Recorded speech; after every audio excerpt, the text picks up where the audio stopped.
నేను ఈరోజు సజ్జ రొట్టెలు చేసుకుందామని సజ్జలు ఉంటాయి కదండి, ఆ సజ్జల్ని నార్మల్ పచ్చివి మామూలుగా మనం కడిగి ఆరపోసేసి దాన్ని స్టోర్ చేసి పెట్టుకుంటాం కదా.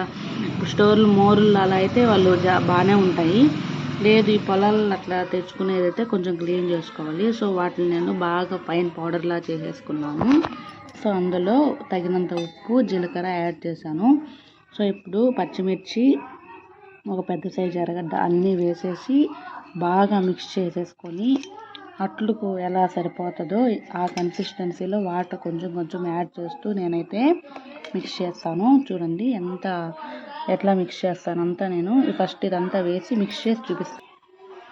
సో చూసారా, ఈ విధంగా అయితే నేను బాగా మిక్సింగ్ చేస్తున్నాను. ఎందుకంటే ఇలా బాగా నలిపితే పిండితో పాటు ఏదన్నా ఎర్రగడ్డలు ఇవంతా బాగా దాంట్లో అదంతా కూడా బాగా వస్తుంది. సో ఇప్పుడు కొంచెం కొంచెం వాటర్ మిక్స్ చేసుకుంటూ కలుపుతాను. సో వాటర్ అయితే యాడ్ చేస్తున్నాను. సో ఇలా ఈ విధంగా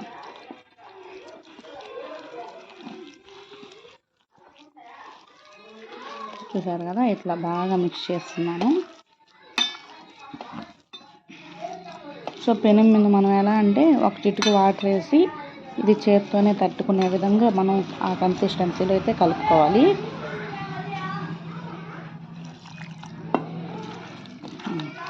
చూసారా, ఈ విధంగా అయితే నేను కలిపేసుకున్నాను. సో ఈ కన్సిస్టెన్సీ అయితే మనకి సరిపోతుంది. చూసారా, ఇలా అయితేనే బాగా కొంచెం బాగా లావుగానే వస్తుంది. పల్సగా అయితే రావు, అంటే ఆనియన్ అన్నీ వేసాం కాబట్టి అలా వస్తుంది. చూసారా, నేను వేసేటప్పుడు అట్లా చూపిస్తాను. సో చాలా అంటే చాలా బాగుంటుంది. చూడండి, అట్లు వేస్తూ చూపిస్తాను. చూసారా, ఈ విధంగా అయితే పిండి నేను ప్రిపేర్ చేసుకున్నాను. ఈ ప్యాన్ పెట్టుకున్నానండి. ఇదైతే నాకు బాగా ఉంటుందనే ఉద్దేశంతో పెట్టుకున్నాను. సో హీట్ అయ్యాక కొంచెం ఇట్లా అతుక్కోకుండా ఫస్ట్ దాని వరకు ఇట్లా ఆయిల్ మనం ఆనియన్తో అయినా పెట్టుకోవచ్చు, మీకు ఎలా కన్వీనియంట్ అయితే అలాగా.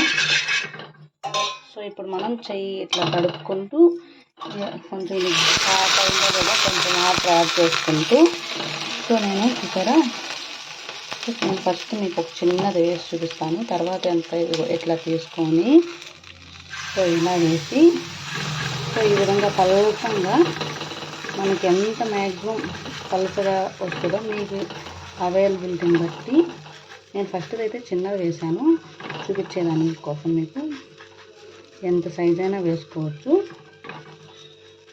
దీంట్లో వాటర్ యాడ్ చేసుకొని పలసంగా కూడా చేసుకోవచ్చు. బట్ ఇలా అయితేనే కొంచెం అట్లాగా ఇట్లా అయితేనే ఇది లో ఫ్లేమ్లోనే కుక్ అయితేనే బాగుంటుంది.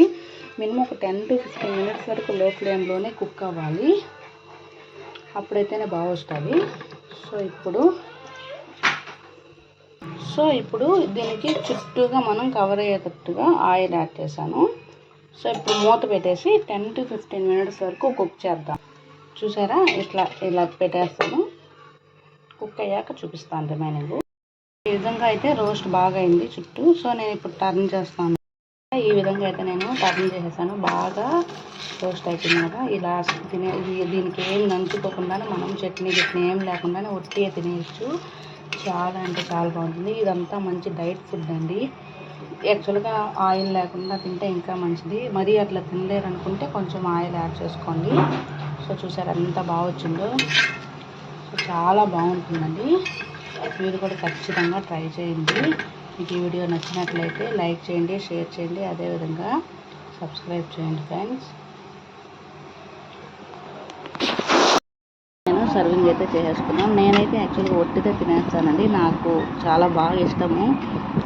సో చూసారా, ఎర్రగడ్డ పచ్చిమిర్చి తింటా ఉంటే తగులుతూ చాలా బాగుంటుంది. చాలా క్రిస్పీగా చాలా అంటే చాలా బాగుంటుంది.